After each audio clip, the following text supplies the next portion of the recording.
এই সুইমল, একটু দোকানটা দেখ, ঘুরে আসি আমরা। মানে লেখাটা লিখলাম আজকের, ধরুন যদি ভালো না লাগে ফেলে দিই। পড়া কিন্তু আমি ছাড়িনি। ওই দোকানটা দেওয়ার পর ওখানেই কিন্তু আমি পড়া শুরু করেছিলাম।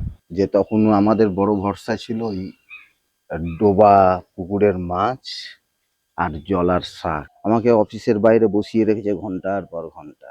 কারোর ভ্যান তেলে দিয়েছি, কারোর সঙ্গে ইলেকট্রিকের কাজে গেছি, তারপরে স্কুলে এসেছি। সেজন্যই মনে হয় কল্পনাটাকে এত দূর পর্যন্ত দৌড় করায়।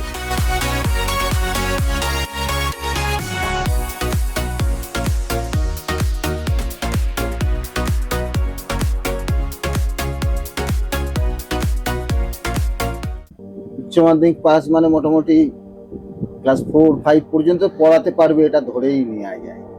কিন্তু তাকে বিশ্বাস করছে না। কেন বিশ্বাস করছে না?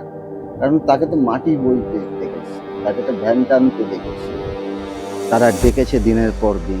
তারা কখনো ভাবার চেষ্টা করেনি যে এই মানুষটা যে দোকান বন্ধ করে আসবে এর কতটা ক্ষতি হতে পারে।